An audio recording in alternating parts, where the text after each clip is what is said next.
aware of ASP.NET MVC, right? Okay, great. And how many of you understood this topic first? Blazor and Azure functions for serverless websites. Anyone see a lot of jargons in the topic itself? Yeah? What is Blazor? Have you guys heard of Blazor? The Blazor? Not the marriage order Blazor. Blazor, okay. Azure functions? Yes. What of it? Yes. Serverless? Yes. Almost Azure functions and serverless go hand in hand in the Azure world, right? Okay, and the websites, obviously everyone will build the websites, right? Okay, so we're going to talk about how are we going to use Blazor as a client-side technology and Azure functions as a backend to build some serverless websites. Okay? Alright, and that's my Twitter handle. And just a quick introduction about me. So my name is Swami. I work as a technical architect at Maersk. Have you guys heard of the company called Maersk? The company that deals with the containers. Yeah, I work on the software aspects of it to deal with software containers. And I'm also an MVP under Developer Technologies since 2016. And I'm also an organizer of another .NET user group in Bangalore called DotNet. So, and I blog at Swaminathan Vetri, and that's my Twitter handle and that's my GitHub if you want to follow my projects and things like that, right? And obviously all the source code, whatever I'm showing here would be put in my GitHub thing. And yeah, other interests of me, like I do talk at the user group meets and some conferences I've spoken earlier. And then I do blog and photography and gadgets. And recently I ventured into home automation, automating the lights and then the gardening and things like that. I just started doing all of those things. Actually, the gardening stuff I got inspired from Anand here. When I came to the last meetup, I saw he showed a demo of how you can automate your entire thing setup, and I kind of put it up in the class.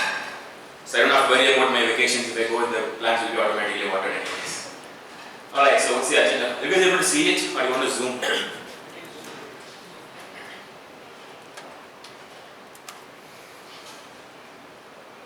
Is it okay?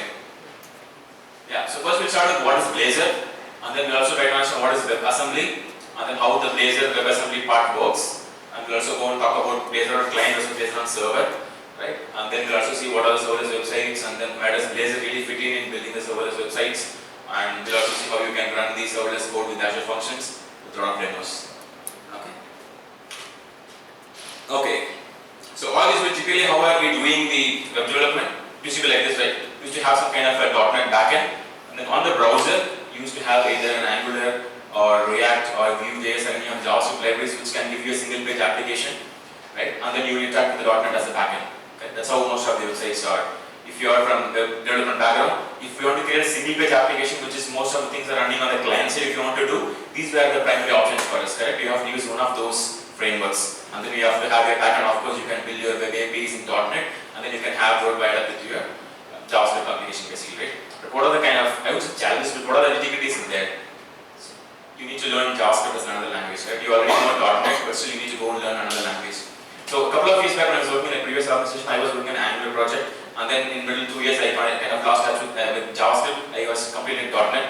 Now in my current organization, they work on Vue.js. Though conceptually it's all the same, but still you have to get your hands dirty to understand how individual things work, how binding works and how different things work in different technologies. But what if you can use the same technology what you are writing or what you've been working on for many years? Like I've been a .NET developer for almost about 11 years now. What if I can leverage the same knowledge and then put it into the browser itself, right? So that's where Blazor is helping us. So the one what you can see in the right. So instead of using any other JavaScript, you would basically use Blazor as a web framework to write your client-side application itself. So that means your .NET application is going to run on the browser, right within the browser directly. And then you can have all your backend, whatever you were doing, it's already available there for you. So you can leverage the entire your .NET stack into full stack development with Blazor. Sounds good? Yeah? Interesting? Okay. So, oops. Okay, go fast. This is what. Okay, so what is Blazor? So it's just a client-side web UI with .NET instead of JavaScript. Right? So instead of writing anything in JavaScript, you're going to use .NET as your client-side thing and you're going to build a UI. And you can also use reusable web UI components with C# and Razor. Razor syntax, everybody's aware of Razor. Everyone working with ASP.NET MVC have been using Razor for a while, right? So that has been the de facto standard for server-side rendering of it. Now you can use the same sort of syntax and everything, and then you can build the application which runs on the client side. That's what Blazor is. So browser plus Razor is what's called Blazor. That's why it's called BLAZOR, not ZER. Okay. And you can also always share the .NET code between both your client and the server. And if in case you have to have an interaction with JavaScript libraries, you can still do that. There's something called JavaScript interoperability, which which you will be able to invoke your browser APIs or JavaScript libraries from within your Blazor application itself. Okay. And by the way, whatever the presentation you are seeing is not really a presentation. This is another Blazor website which I've built for this particular demo. This is going to be the same website plus the presentation what I'm using here. So we'll walk through about how I build this particular application. Okay. So before getting to Blazor, right, there's something called WebAssembly. Has anybody heard of WebAssembly? Yeah. WebAssembly is another spec which has become much popular in late 2017 or so when all the browsers brought in support for that. So what is WebAssembly? It's just a binary instruction format for a stack-based virtual machine. So basically, all of us have like .NET is a high-level language, right? C# is a high-level programming language, Java and Rust and things like that. But what the browser understands is primarily JavaScript, correct? Where the browser has a JavaScript engine which can understand whatever your JavaScript code and then it can execute whatever the functions you want to do it, right? But with WebAssembly is like another runtime you can think of. So if you target your application for WebAssembly, it is guaranteed to be running within the browser. Okay, so basically the browser already have a JavaScript engine which can understand JavaScript. Now it's also having another thing called WebAssembly, like a WASM, they call it WASM. If you have a WASM runtime running inside that, all you need to do is write your application targeting to that WASM, and then that will take care of your entire thing about how does it need to update the DOM, how does it want to do the screen navigations and things like that. That's where the WebAssembly. So basically what is happening is .NET has multiple runtimes as well, right? You have a .NET framework, you have .NET Core, you have Mono, and then some XBC, right? So you can think of something like another runtime here. WebAssembly is like another, Mono is the runtime which has created a WebAssembly support for us basically. So you have something called mono.wasm file. I'll show you when we see the application, right? So basically the point is you still write your .NET code. It is not going to translate it to JavaScript. Okay? That's not what is happening here. Your .NET code is going to run directly on top of your WASM file directly. WASM is like, you can think of WASM as another runtime. So that can understand your .NET. Basically .NET when we build it, it is going to be a DLL and that will be converted into IL during the execution. The same thing is what is going to happen in the WASM runtime. Okay? You guys with me? So what would happen is, like what you see here, you have a WebAssembly as a bottom layer, that is what would interact with the browser, and then you have .NET on top of it, and then all your Azure components, and these components can do your DOM manipulations within the browser itself. Yeah? So this .NET and related components will get installed into the browser? Will be testing or? So, okay, the question is, will the .NET runtime and the WASM be installed into the browser, right? So as with any application, any web application, you will have to include certain script tags where you inject your JavaScript things. This also has a JavaScript file called blazor.webassembly.js file that will be downloaded, and also all your materials also will be downloaded into the browser itself. And then when let's say when I click on a button also to execute it, right, that particular button click will be run by your WASM file. The execution will happen on the WASM file. And yeah, this is how it's going to work. So you will be writing a .cs file, .cs HTML file. .cs will be your code behind. .cs HTML is going to be the Razor syntax file, right? You all compile .NET assemblies. Let's say you have an app which will be like app.dll. It can have all other system dependencies as well. All your system.text or system.collections.generic or whatever be the system.dlls. You can reference all of those when you can build this. All these will be targeted to be running on your WebAssembly, which is the mono.wasm file. Okay? So far so good? Okay, so and there are two versions of Blazor. So what we are going to talk today primarily is on the Blazor client side. Okay, and there's also something called Blazor on the server, right? So .NET Core 3, has anyone tried about .NET Core 3? It got launched in September, right? This is the .NET Conf. So as part of .NET Core 3 launch, the support for server-side rendering, server-side Blazor is already available. That means you need to have a .NET runtime. Okay, it runs in a .NET basically. That will be serving as your backend. As you can see, a signaler, like a sort of signaler, like real-time communication using WebSockets, right? There will be a WebSocket connection established between your client and the server. And anything you do here, let's say you want to click a button, the button click will go here, and then it will get translated into whatever the differential DOM you need to update. It will come back as part of your binary messages via signaler, and then your DOM will get reflected here. This is primarily on .NET Core. That's why if you see, this is hosted within .NET Core. Okay, this is a server-side version of it. That means what happens is, the server pros, if you see, there is very smaller download size because everything else resides in the server. Whatever the client needs render is what is going to be available in the browser, right? then it completely runs on the fully featured .NET runtime because you are banking on the .NET core is what is primarily important there. And the code will never leave the server and it's much simplified. Right? You don't have to worry about anything else. But one of the cons is latency, because for every click and every operation you do in your web application is going to go to the server and then it has to come back. There will obviously be latency, and then if there is a lot of connectivity between server and your client is gone, then also your application wouldn't really work. Right? And of course it's going to consume more server resources and things like that. This is on the server side, which is already out there for us to experiment and work on it. This is already in Go live, it's already went live basically as part of our .NET Conf and as part of .NET Core launch. What we are going to focus more on today is on the WebAssembly version, where the entire thing runs in the browser itself. Right? So instead of a .NET Core and then all these things are required because it's on the server side, but here all you need is the Blazor, and which is operating on the WebAssembly version. With this, what are the benefits you will get? Like it's completely a true single page application. So everything and all your routing, everything is happening on the browser itself for you. And then it also replaces completely your client resources, and you can also build like PWS, progressive web apps and things like that. You can have offline scenarios. If you want to, you can make your Blazor application a progressive web application to have it supported offline caching and things. Everything is possible on the client side version of it. But the cons is when the application initially starts, it has to download everything because all your DLLs and everything will get into the browser. After that only it will run. So initial thing would be a little bit larger download size, and of course it requires the WebAssembly support here.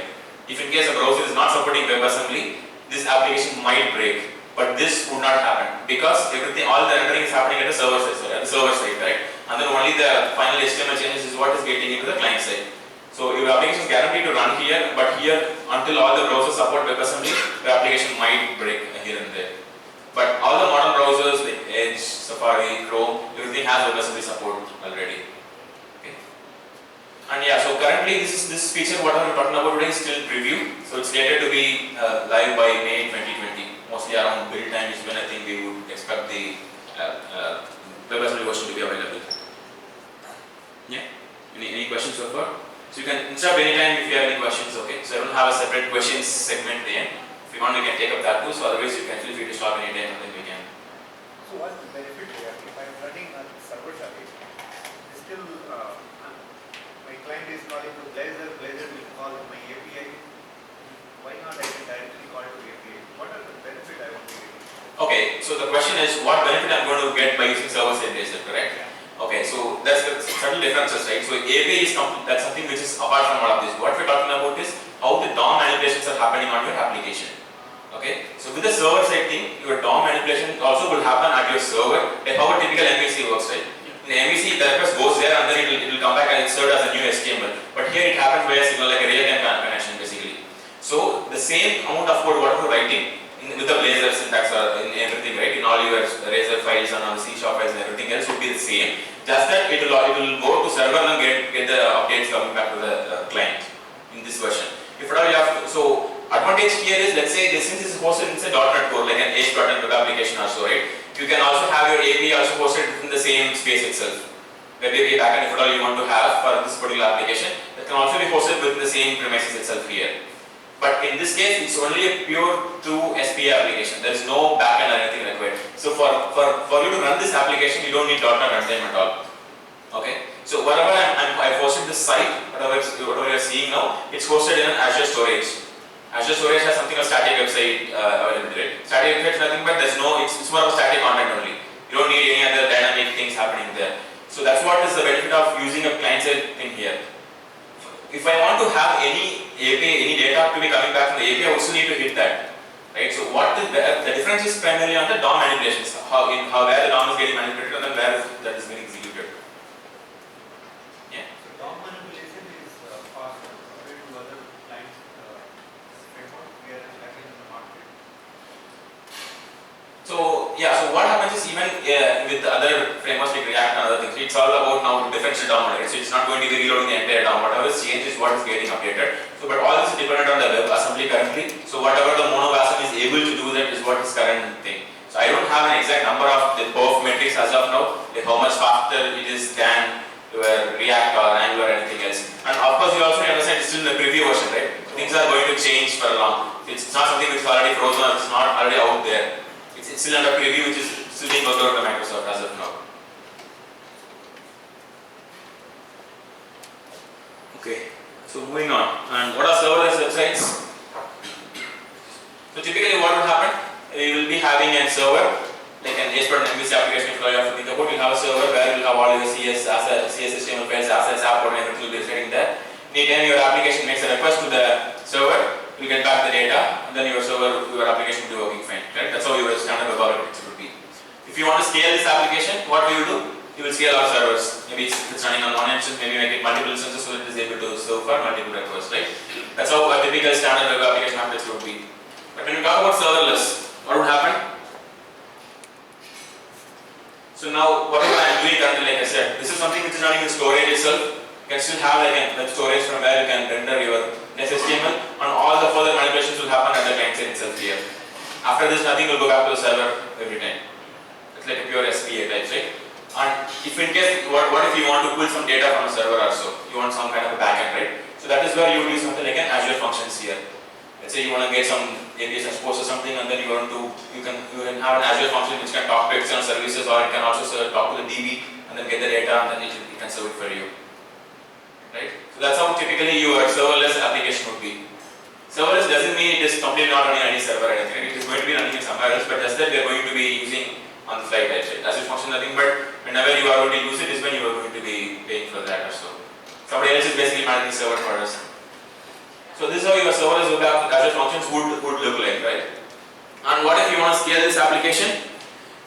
Then let's say your backend use a lot of backend things you want to get also, right? Then you can expand it to, you can scale your Azure functions to more, and then this is going to be more of your HTML, pure HTML assets, your client side of things that will go to the browser, because the browser is going to do the heavy lifting of doing all the routing, this and everything else. You don't have to really scale this part. But this is where all your backend services are residing, right, in your Azure function, which is what is going to talk to the DB or even talk to the external APIs and things like that. So you might have to scale these guys, and then you can still keep this one according to your needs, and then we can just have more clients coming up and then accessing these. Yeah. And yeah, so that's all I have from the slides perspective. So now let's get into the demos. Are you ready? So we'll just see all of these different things. I think because of the resolution it's very small. So you can see this? Is it better now? So we'll see how we can get started with the Blazor application. Let's get an understanding of the project, how does the project structure look like, and what are different pieces in the project, how do you want to wire up a new Blazor application or so. And then we'll also understand how to debug. So debugging is one of the most important things, right? One is putting something, developing. Next is if some issues happen, how do you go and debug it? Right? So debugging also we'll see how we can do the debugging. And let's understand some of the concepts like routing, and we'll get into the components. So every SPA is made a more bit of components based, right? So you'll have the components is what you will create, another component is what you will use multiple components to create a page, and then you have multiple pages to create a website also, right? So you'll understand how do you get a Blazor component, and then how do you call this component from a different component and things like that. And next we'll also see how we are going to do a JavaScript interoperability, and then how do we deploy this application, and also we'll see how we can create a new Azure function and deploy the Azure function in Azure. Yeah? That's good? Alright.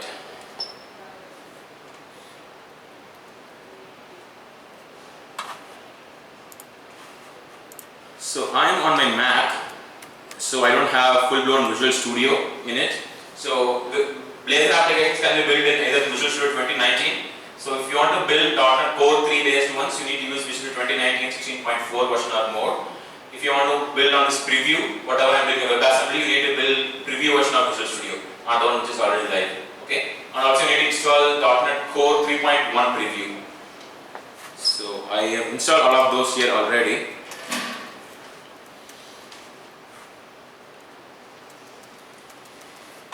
Is that visible? The window?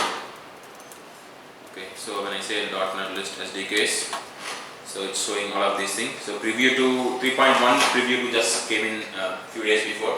I just have that installed.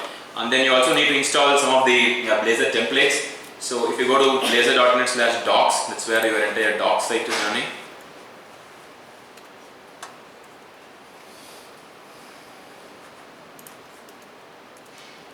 blazor.net/docs.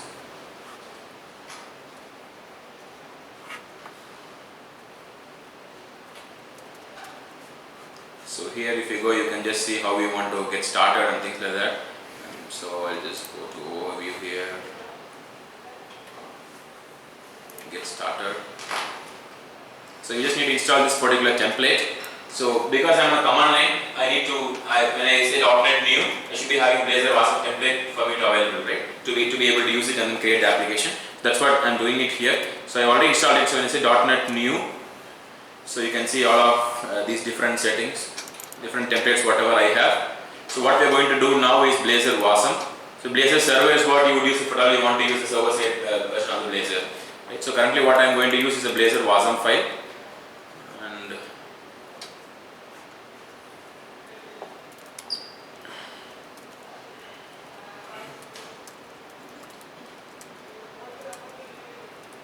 so I'm just going to get into some folder.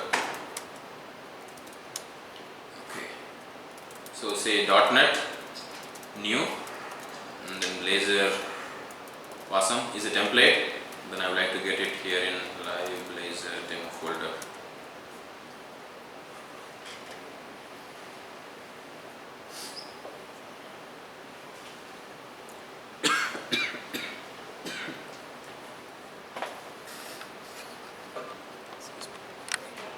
Alright, so this, okay, so this got succeeded. So I'm going to get into that. And then I'm going to use Visual Studio Code. So if you are using Visual Studio Code, you need to ensure you install the latest extension of C#. That will give you all the intelligence and everything else here. Okay. So as of now, for Blazor development, Visual Studio for Mac doesn't have a full-fledged support on that. So either you can use Visual Studio Code or Visual Studio 2019 on Windows. Okay. Okay. All right. So what do we do when you have an application? Just say .NET build or .NET run directly. We can do.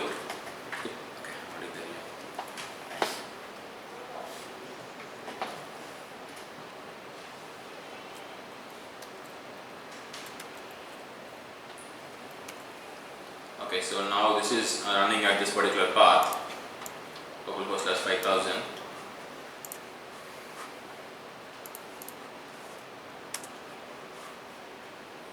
Right?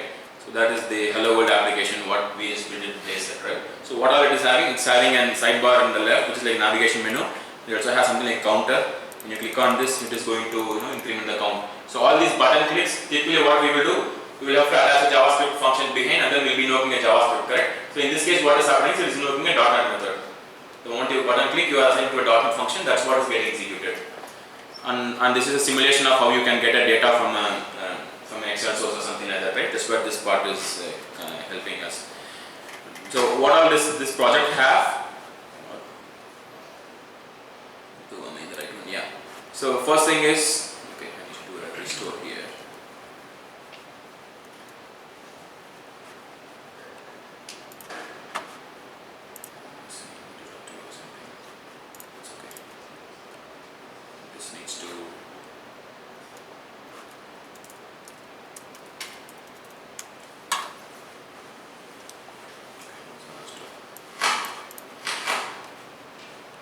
So yeah, so this is a startup file where you are telling the app needs to have a component called app. This app is what is coming from the Razor. So typically for your MVC application, you used to have the format called .cshtml, correct?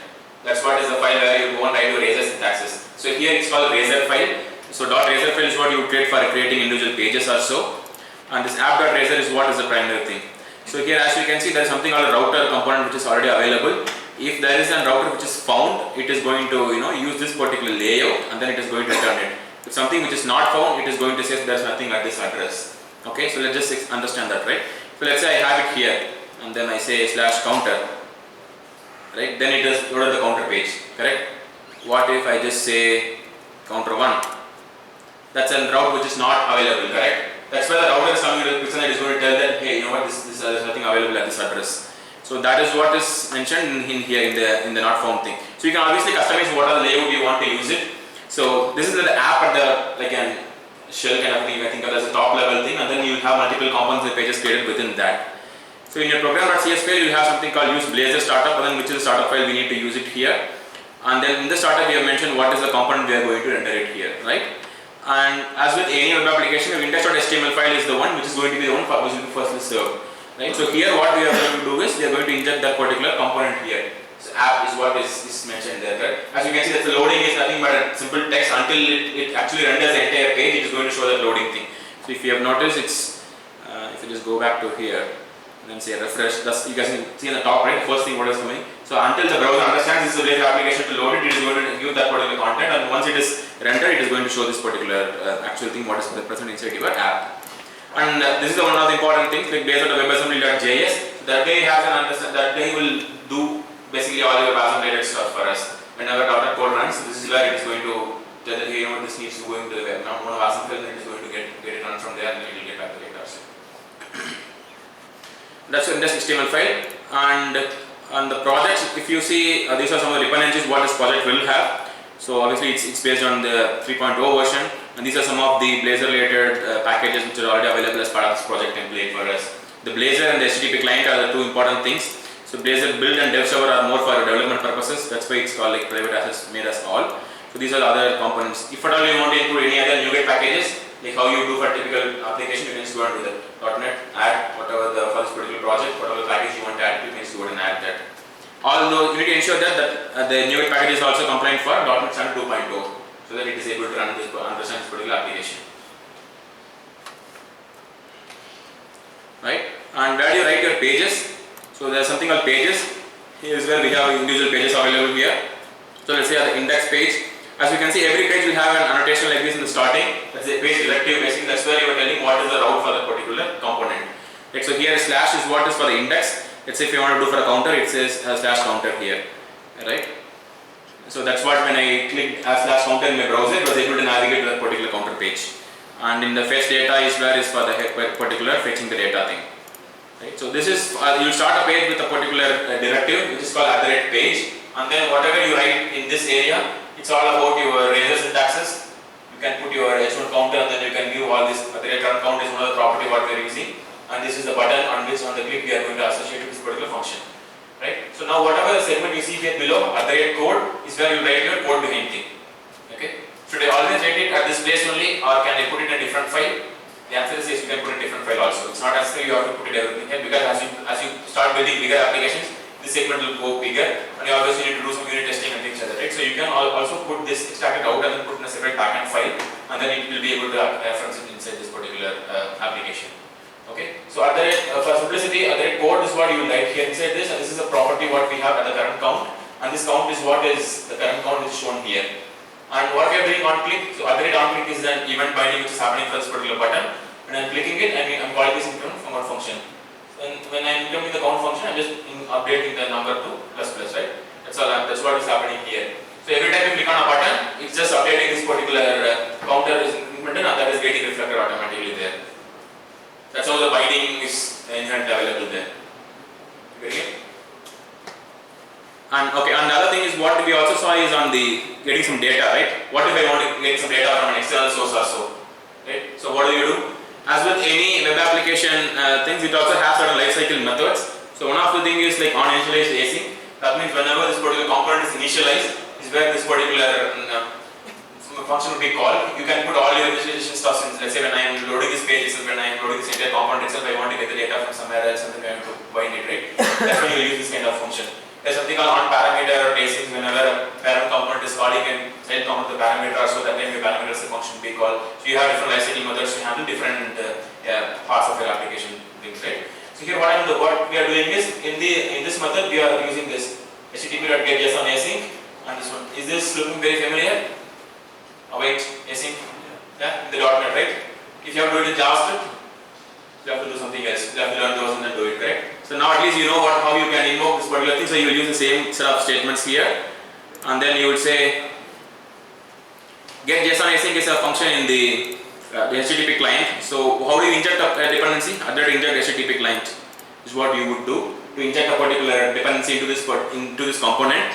And then here what we are doing is http.getJSON async, and then I also defined the model here. Again, like I said, this is for simple demo, so we have it here. Obviously, you will have separate models or separate file or somewhere, then we can just inject that into this particular component here. This is a model in which I am getting my data back, and currently since the demo is not really going to any other external website, so it's going to take it from the sample data.weather.json file, right?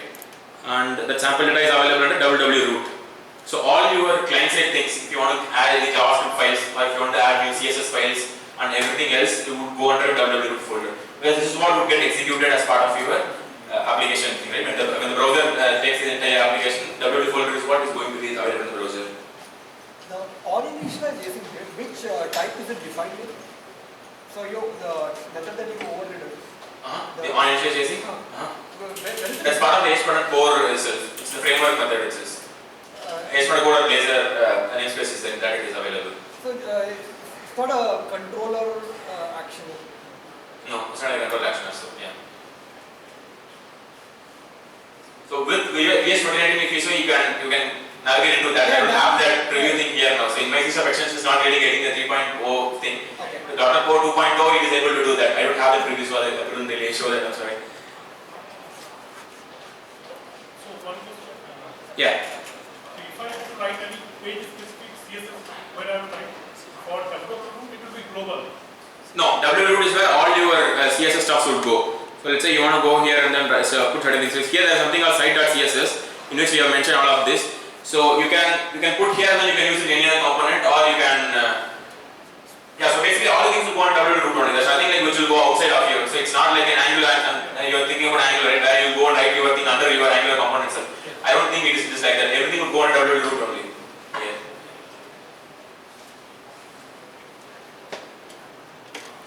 And yeah, so and this imports is basically where all the different imports for our internet application is. That's what HTTP and components, all these routing, web, interop, and all these things are available there here only. Okay. And then so if you want to add a new page or something, just go ahead and create a new page here, and then you can add as an let's say if I want to do that, right? Let's say a new file demo.razor. So first thing what I need to do is I need to go and create a page with that particular thing here at the rate demo, and then I'll just say demo page. So has anyone been working with .NET Core on the CLI side? With the .NET Core CLI? Yeah? So I guess I have something called .NET Watch. Yeah? Live view. Yeah. I couldn't get the live reload working, at least live building is happening for me. So if you work with NPM also, there's something called this live reload, right? So the moment you change any of your JS file or CSS file, to save it, it automatically run all your NPM builds or pack build or whatever you want to do, and then it will render your things. Same thing it will happen for here also. Let's quickly show that, right? So I'm just doing a .NET Watch run, okay, before I'm going to save this file. So it will start watching for all of my changes. The moment I have this new file, which is demo.razor file created, and then save, okay, it says build file. No, okay, it was starting before that I kind of pressed it. So it exited. Now it is again doing a watch starter. So it should run. So if you recollect, when you do a .NET run, it is going to give you the output of. Do we have another application already running on that? Yeah, it's already in use. Correct. I think I started from here. Yeah, that's it. Oops. Okay, so that's because I had it.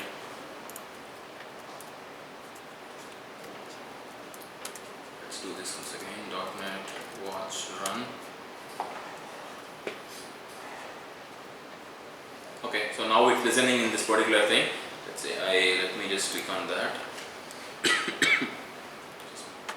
You have this. I have not added anything into the nav bar, so it's not showing up there. Let's say I just say /demo.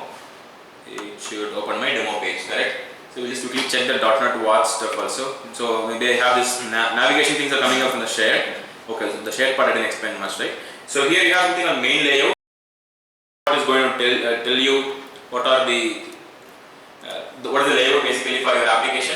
So you see a side class sidebar is what is giving the sidebar effect for that. The nav only is another component what is being rendered inside that, and here is where we are rendering the entire body thing here.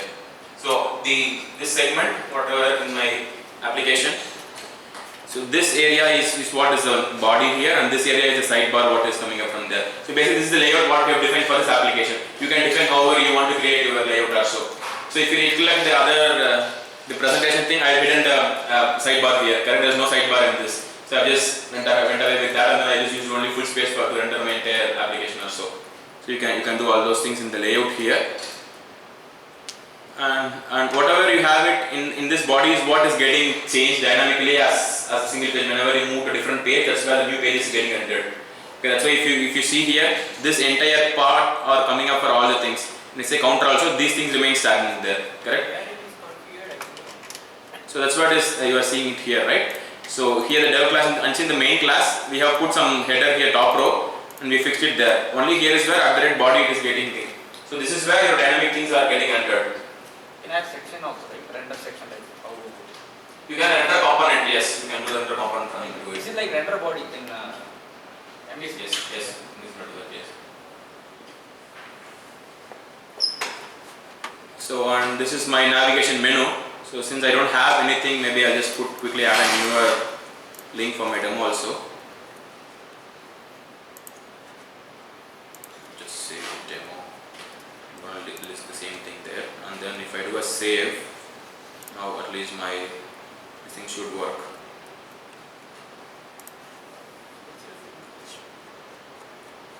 Sorry? Oh, I didn't change that stuff. Yeah, good call. Okay, I don't know why it's so slow. Okay, it came up. I'll just take into a save, and I should be able to get the new changes coming up there. For some reason, it's not really reloading the entire page, but at least it builds and then it keeps it ready. So that I just go to my browser and then I just need to do an FI or whatever the shortcut for it. So if I just reload this here, you see the demo thing coming up there, right? That's one thing. If you're already working with .NET on a client side, you can use that, which will be very helpful for you to build your application much faster. Okay, so are we good with the very basic things? How things work and how does the project structure look like and everything? So now what if you want to debug this particular code, right? What do you do? So when you have this particular application, Control Shift D is a command in Windows. Here it's like Command Shift D. Oops, Command Shift D. Oops. Am I pressing the wrong one?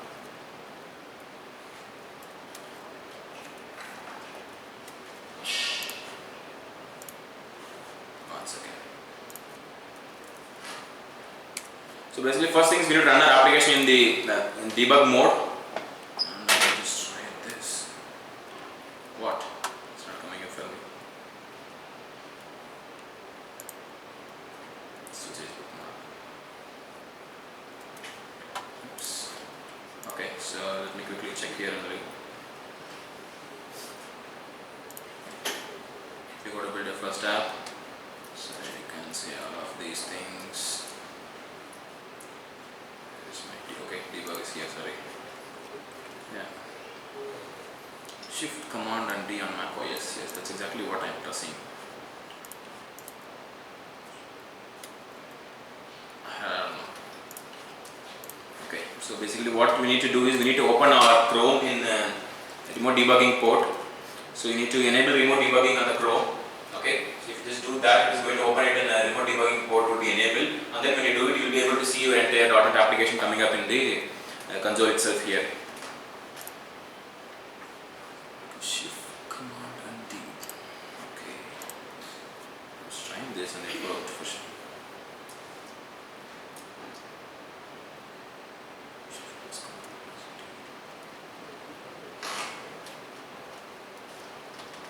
I'm not sure. It's not really coming up now. Did I press anything else?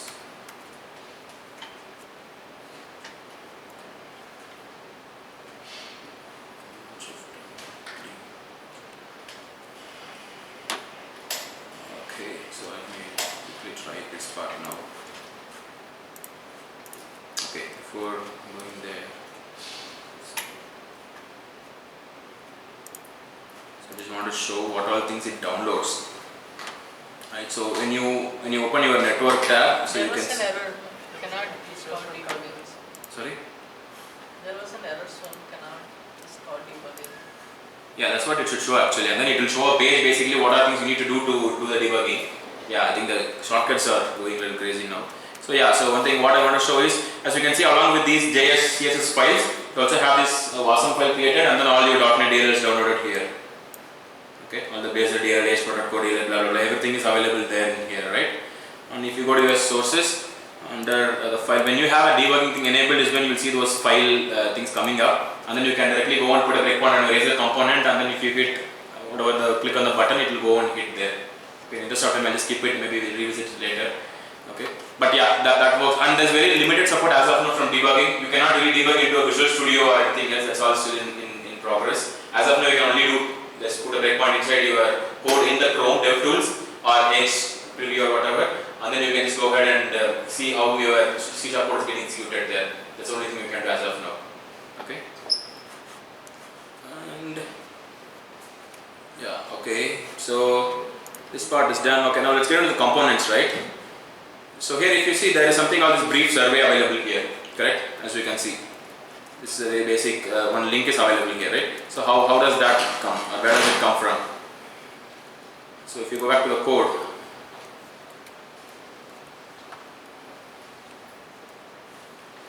and go here, survey prompt.razor. So this is one of the component which is already created here. The survey prompt is what is rendered as another component in your index.html file.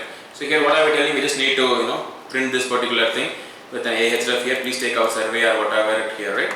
So this is being rendered in your index.html page like this. Survey prompt is what is the thing what we have used as a component, and what is the title. So a component will have something called a parameter. So if you go to our survey prompt.razor, so we can see something like a parameter here. So that's what is going to signify what is that you're going to pass from a parent component. Let's say if somebody else wants to use this particular Razor file, they will have to give this title whenever they are using this particular component there. So that's what, as you see in the other file, here survey prompt is the component what we are using, and the title is something how is Blazor working for you, and that's what you would see here. Right? How is Blazor working for you is like the title here. So if at all you want to change it, if you just go and change that, it is going to be automatically rendered into your new application there. So this title I can just change it to what are you doing today or so. Just save it, it is going to obviously build, and then you can reload it, it is going to reload it there. So I'll show these things more detail in the other application what I have built for the website also, right, so that it will be more better. This is a very basic app, so you don't really see so many things happening here. Okay, and yeah, so now let's get into the other little bit bigger application, right? What I've tried to build for this. Okay, this is already there in Git. So basically, my idea of building this is to see if we can create something like a PowerPoint of sorts in the web itself, so that you can directly use this. You don't have to, otherwise sometimes what happens is if you don't have put it in the OneDrive or so, you can have to miss your presentation, then you have to again upload it somewhere else, and then you have to share it with the people also. So if you have it, you can just post it anywhere in Azure website also, and then you can just pass on the link to anybody, and then people will be able to use it. So even now, you can access this, it's already there available in Azure, but only thing is it's not optimized for mobile yet. So if you open mobile, CSS would be going here and there. And the time what I took most in this building this application is to put CSS, because obviously I'm not very good at CSS, and so getting the styling working and things are very, very painful for me. But other than that, everything else was a breeze because it's all on .NET, which I was pretty comfortable with. Right? Okay, so I just named it as Blaze Deck, just because it's Blazor based deck. Okay, so it's the same kind of thing. All the startup and everything else remains the same. So where it is going to differ is the pages. So I've created so many other pages for each and every page. What you saw in the slide as slides are all individual pages, and then all of them are consuming some of the other components. So and in the share, I just created something like navigation component, and then title, single content, and things like that. So what I've done is I created a component. See, every slide should have a slide, and then it should have some component, some content to be rendered. Right? So what I just put in here something like a title is what is going to be as a slide title there, and then you see something called render fragment. So this is how you will, let's say if you have a parent component which wants to render its own set of HTML things into a separate different component, child component, right? That's when you will use this. Okay, and this has to be exactly the same. Its property name should be child content. Okay, so how this would work is, okay, I'll show this. Right? This is like a title single content is the component which are created. So in here, this is going to render a title in this particular h1 with style whatever I have, and it is also going to render the child component. Okay, is that clear from this component perspective? So if you go to consumption of it, right? So I have this, I believe it's in the about page. Yeah, right. So in the about page, what I did is I have this title, single content is the component name. So I just put this title as about me, and then this entire part, whatever I am giving within it, this is what is like the child content for that particular component. Okay. So now I can reuse the same component and then render whatever the different kinds of data I want to load in that particular child content element. You getting it?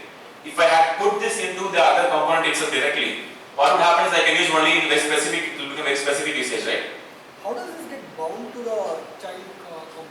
So it is more of a convention as well. That's what, like I said, the render fragment you have here. So here this render fragment is going to render the particular fragment and it has to be exactly the child content name here. So that's a convention. Okay, that's one of the convention. So wherever you have mentioned is actual child content, it is going to display there. Let's say if I want to wrap this up in a different bootstrap card or whatever the theme I want to do it, I can very well do that. So all the component content, whatever I am giving my parent, will get rendered within this segment basically. Here I have not put anything, so it just loads full plain. Otherwise you can specify it there. Basically in here only I can specify, let's say I want to wrap this up in a div, some class equal to card or something like that to give some card kind of a look, right? I should be able to do that, and then this wherever child content is there, it is going to render the thing there inside it.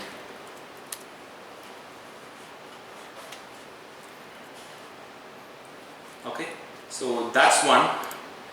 And so basically just to put the folders in place also, right? You have something called shared, is where you use all your shared components. You will put all your shared components here. Okay, I've just put that navigation and things like that. So if you notice, every slide should move, right? If you move left or right, you need to move. That's like a common thing for all the different pages. So just put something like a navigation thing where you want to either go to the previous slide or to the next slide. So one thing I couldn't do is animations. That's why, as you can see, all the pictures come out, all the content come out once to the particular website. So you can very well do that too if you have more time. So ideally what you do in the presentation, you have the first picture coming up, then you talk about something, and then you go to the next, click on next, and the next picture comes up and things like that, right? That's something which is yet to be built. So at least the left and right is all working fine now. So if you open this in a mobile now, you will not be able to do it because I have not enabled the touch part of it also. So I share the GitHub URL if you guys want to learn Blazor, if you want to extend this, you can very well do that. Okay. So as of now, we have button clicks works. So all those navigation is what I put it inside my deck navigation as a component here. So this doesn't have anything else. So it just have two properties having like previous slide or next slide, and then it has some bunch of methods which I'll get to it in a minute or so. Okay. So and now whatever I am using here, this previous next slide is what is rendered in each and every component. Let's say I'm in my about page. Right? Where do I want to go next? I just need to go to my agenda page. And if I'm in agenda page, I am going to go into my what is Blazor page and what is my about page and things like that. So back and forth navigation is all enabled from that basically.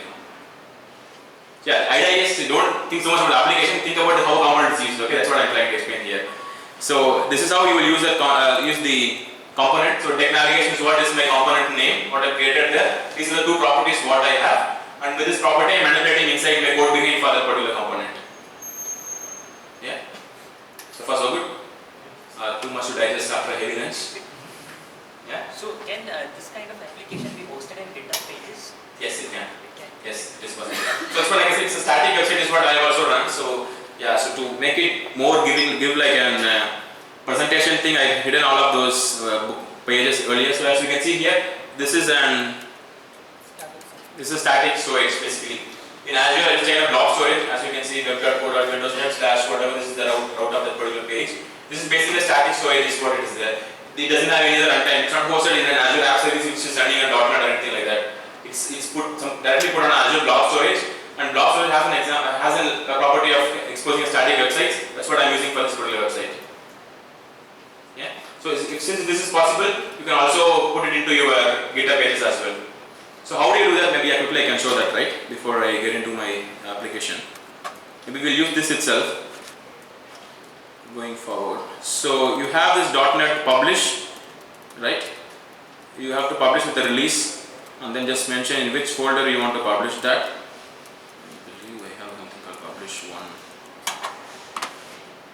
So when you publish, what would happen? Okay, so it is going to just trim off all other. Okay, where am I now? Oh, okay, I'm already inside this. Okay.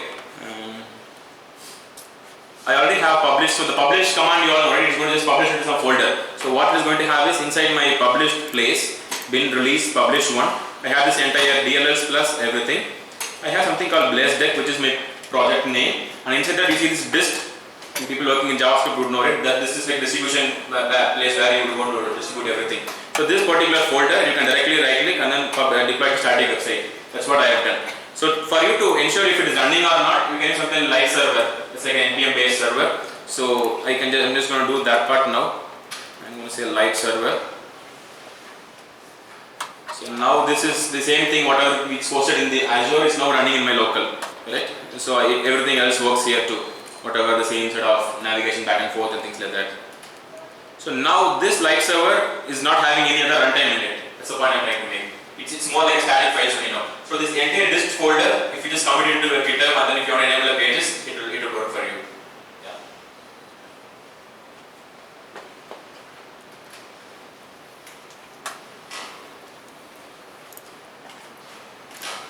Okay, and in the agenda thing, right? So I've just used a for each. I think these are all pretty much the same.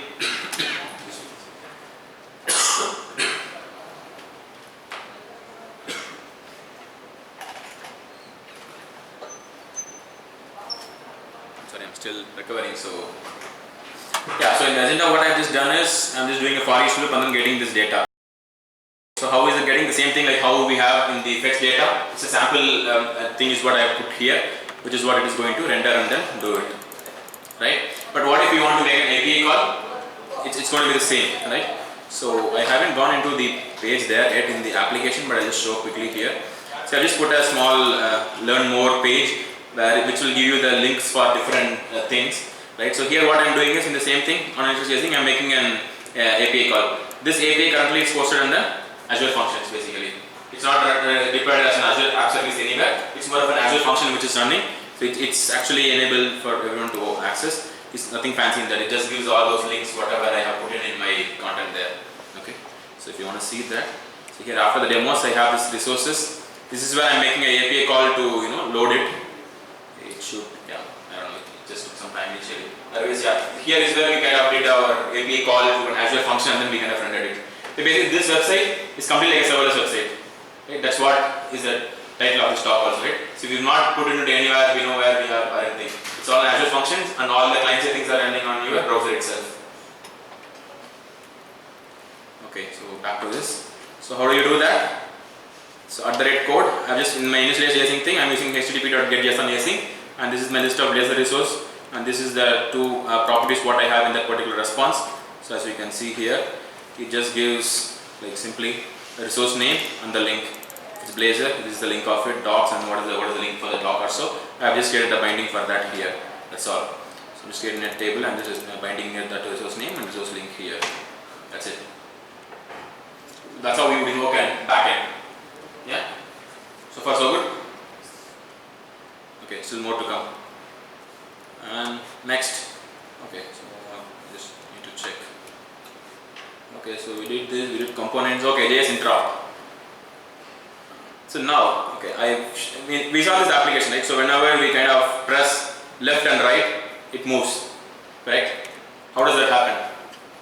Can Blazor directly understand the DOM things, whatever is happening at the Windows events, basically Windows events? No, it's not going to do that, right? That's why I use JavaScript. So the only piece of JavaScript I've written in this entire application is to do this interoperability. So how do you do that? So like with any application, wherever you want to have your whatever JavaScript files you want to put, you put it under www root. So I just created something called jsinterop.js file. I'm just tapping into a key up function here. If I'm having any key up in any of the page, what I'm going to do is there's something called this window.dotnet.invoke method async. So this is an kind of interoperability where I'm invoking a .NET function from a JavaScript method, JavaScript file or so. Okay? You can also do the reverse.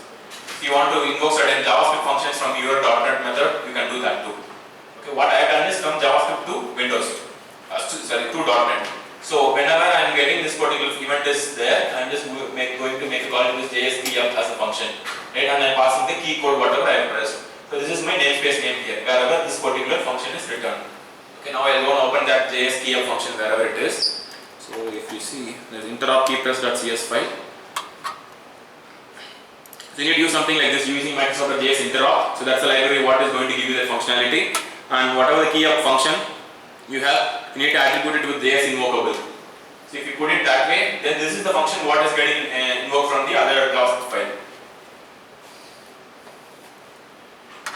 So when I This function has to reside within www. no, that's a see JS is what is within www root here. As you can see, www root JS interop. But the other one is still under my components only. Sorry, not this one. This is my interop. I just put it under shared itself.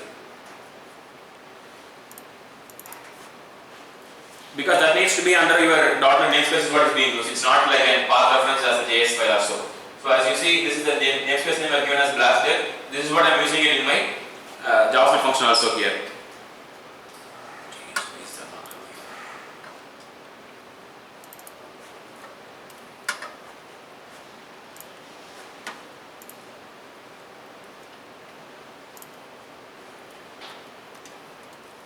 So as you can see, I'm just doing invoke method async, and then Blazor is the namespace name, and then the function name is JS key up, and this is available inside. This can be any static class. It can be available. It can be present, and this is the method. JS key up is the method, and then I just need attribute of JS invocable.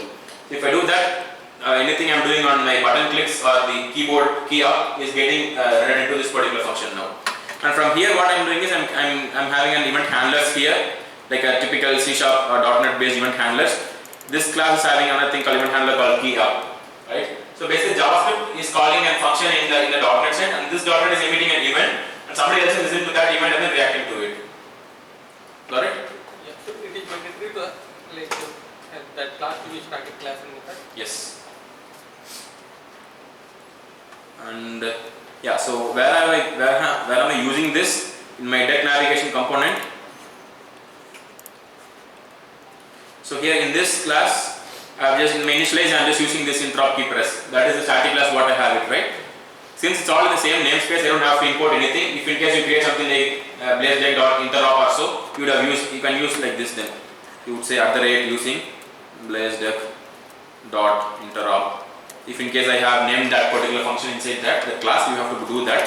For simplicity, I just put everything in the same namespace, so interop.keypress is automatically available for me here. This key up, I'm just calling this method called on key up, and on key up is where I'm just checking if it is left arrow, navigate to previous, if it is right arrow, navigate to the next, right? So there are two ways to do your navigation, right? So one is you can directly use your href or so, just give your path there, your entire href URL, it is going to navigate to that particular thing. Otherwise, what if you want to trigger that from code behind? That's what I'm doing here, right? Whatever the title I'm getting it for this previous slide and next slide, I am going to use that in my code behind to navigate it. For that only you would use something called navigation manager. That's like the state machine you can think of it. So that will tell, that's like navigation manager as it says. It will tell if you want to go navigate to, you will give some name, it is going to navigate that particular path. So let's say when I am going to do a navigate next, I am going to tell navigation manager navigate to this destination next slide. And if it's the previous one, I need to go to the previous slide, so it's just going to go to the previous slide or so. Yeah. So what kind of data that we can pass from JavaScript to C#? So you can pass an int variable. Yeah, whatever, if you want to have yes or something, if you want to pass, you can. See, it's all about method calls only, right? You can define whatever this method wants to take, and then you can do that. But see, the idea is you will have to go to JavaScript only for certain things which you can't do in .NET, right? It shouldn't be like you do so much other things JavaScript and then pass the same thing as a JSON or something to this method or so. That's not going to be very efficient use of your JSON, correct? Right? Most of things in .NET, and then whatever you're not able to do with the .NET thing, if you ever want to use JavaScript, use that, and then use interoperability, and then manage it accordingly. If I want to pass a complex class model, like I want to render something on my JavaScript, and I have a JSON model of it. So I send some request with that particular some class model. I send it to my C# and C# again sending back some model to JavaScript and implement something like that. You don't have to do all of those, right? So that's what if the question is around if at all I have to pass models between JavaScript and C#, is it possible? So technically it would be possible, but you don't want to do that. Because all your rendering of your DOM and everything else is happening with .NET itself now. As you can see in this laser syntax, if I write everything, the entire model you can put it there. So the same thing what I have done here in my in the learn more page, whatever I showed here.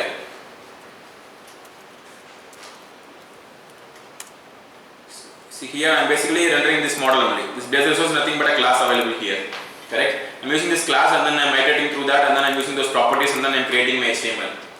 So you would be very well being with that, so you should be able to do that. See, one thing if I put in, let's say in my navigation component, whatever I have, right? If I put two buttons to go back and forth, I don't even need to go to JavaScript at all.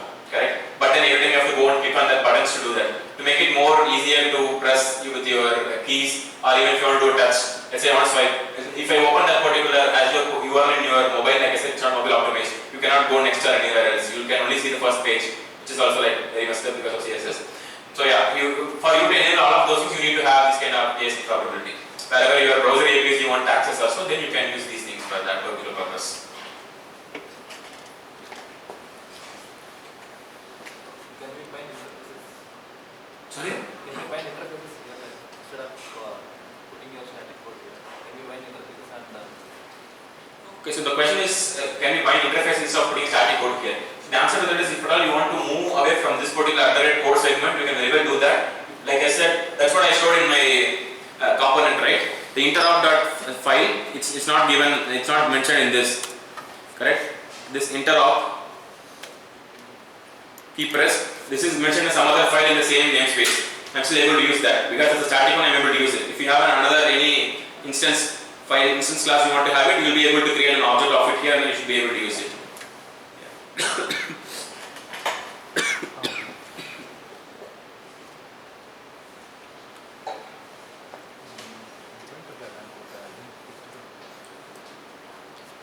Yeah. Any other questions? Far so good? Very confusing? Very simple? in case of interface, like where do you mention your bindings, like dependencies? Okay, so this one it follows most of your ASP.NET Core related stuff. So since it's built on ASP.NET Core, you can use the native daemons injection, logging, and everything. You can use it.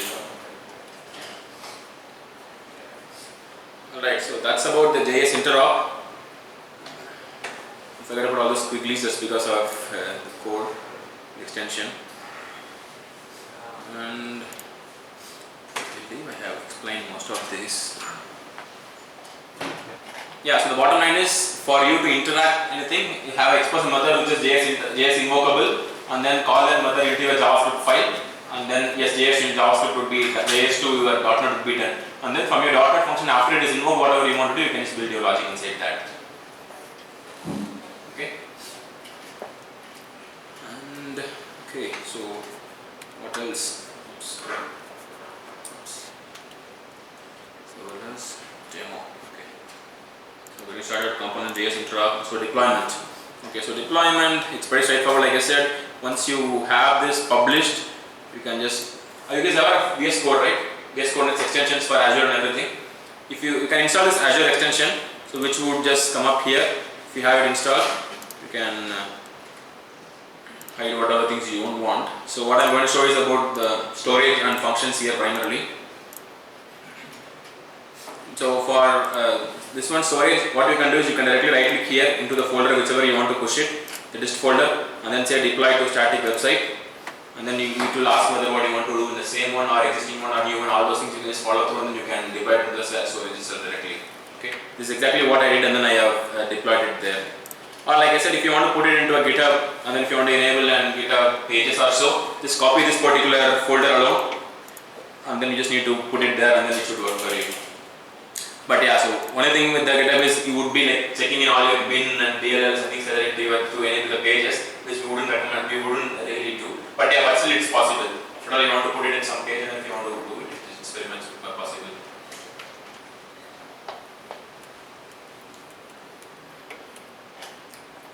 And that's where we are telling that this is more of a client-side Blazor, so we are not looking for any runtime or anything. It's more of a static website is what is able to do all of these things for us. Because all your routing, entire thing is happening on the client side itself. Yeah. Okay. And moving on, do I still have time? 5 minutes. 5 minutes? Okay, great. I think that this timer was not turned on. So. Okay. So Azure functions, Also you can create directly from here itself with Visual Studio itself.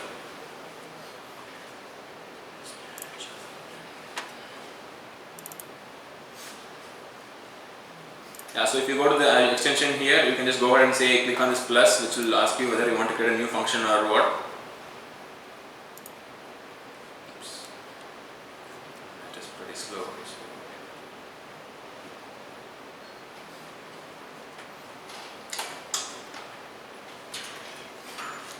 Okay, not now. Okay, sorry, I clicked on a new different one. The create function is there. So these are different triggers what we have for Azure functions. So whatever I have created is a HTTP trigger because I want an HTTP endpoint to be available. Or if you want like a block trigger. Block trigger is nothing but let's say if some kind of a block file is created in Azure Block Service and you want to tap into that event and then if you want to get triggered, you can use that and then Cosmos DB and different other things you have. So if you just get a HTTP trigger here and then I can just say HTTP C# and I can just simply say .NET VR. Okay. Demo function. And I can for now I can make it anonymous. So it will create a thing for you. The HTTP trigger or the basic set of code, whatever you want to have it here. So this is exactly what I already did, and then I have created this particular function. So I just named it this way just for simplicity. I am returning a built-in collection from here. Obviously you can connect to your Azure DB anywhere you want from this particular function, and then you can return the data whatever you want.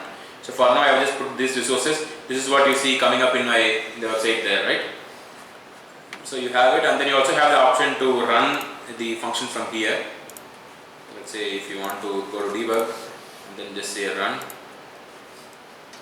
it will build and then it will debug and then it will build and then it will give you a path in which you can just access the function to see how it is really working before even publishing it into Azure.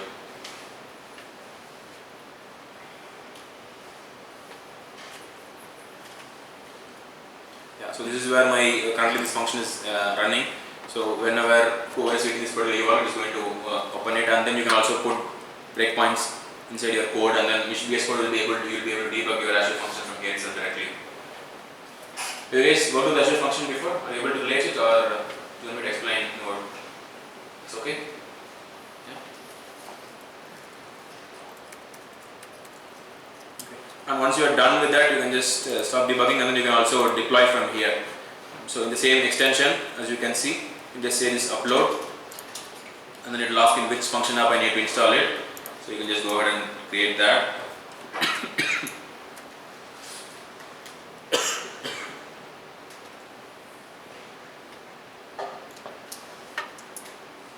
Okay, it's going to overwrite.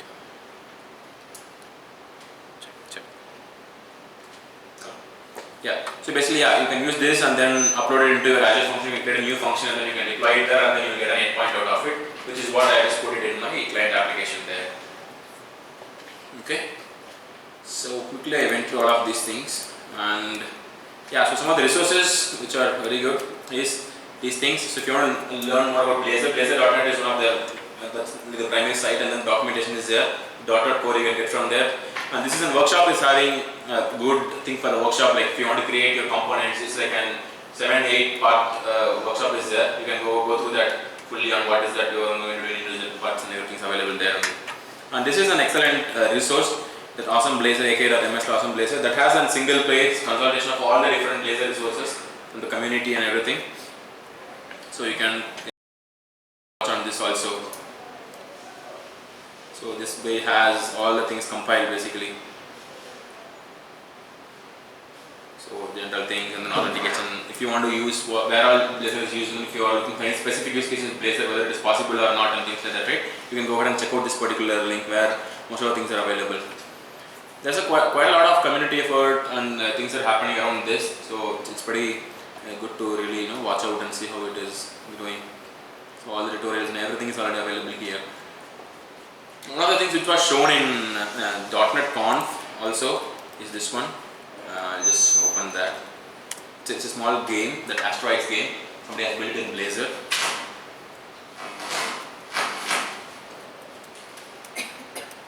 So if you just put this, all these are like Blazor built-in. Somewhat everything. Yeah. This entire stuff somebody has built with Blazor and with the async drop and everything else. So whatever interoperability things I showed, I kind of stolen some of the code from this particular project only to see how the interoperability works and things like that. Yeah, so you can just do all of those things. If you just press escape, the game will be over. Things like that. And I think that's all I had. So that's my Twitter handle and that's my blog. In case you want to follow me as well, you can just do that. If you have any questions, you can always feel free to reach out to me by any of those means too. Right? Any other questions? Was it all good or was it all bad? Question on the package size. When you do a lot of information, you load it up. Can you load it from like the Blazor assemblies? Can you load it from CDN? Like how does it work? Yeah, so you can definitely put this under CDN. That's what I tried before also. So then it will all be loaded once. But like I said, first time load would be a little bit longer or delayed initially because you have to load all the DLLs. As of now, it's still doing a JIT. AOD is not there. Head of compilation is not there. It's still being worked upon by Microsoft. Research is going on around that. And one more thing, so you can also build your PWAs, like progressive web apps with Blazor. Because it's more of something which is running on the client side. If you put your service worker file and your manifest files and you specify what application you want to do, you can create your Blazor application as a PWA. There's also another effort also going on Blazor native, creating different native and React native also, right? Use Blazor as a single WebUI framework and build your things which can run on different native web apps and mobile apps and things like that. So there are a lot of research which is going on around that. So this web assembly, whatever we just discussed, it's expected to be out by May 2020, somewhere around the deadline is what I'm thinking maybe it would be available. Yeah. Other things are also like the PWAs, hybrid apps, other things are still in the experimentation phase. There is no, I mean, there's a concept of lazy loading of DLLs or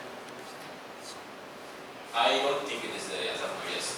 Because like I said, everything is once you have it loaded, right? If you are doing a server side thing, you don't have to worry about any of those. That's where you need to see whether you want to go server side Blazor or the client side Blazor. If it's more of client side thing, you might not have the luxury as of now.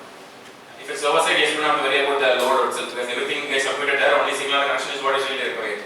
The client and server needs to be always connected. If that is there, then the application is going to work completely. So our C# code is how is the runtime? The WebAssembly inside Yes. a program is actually kit.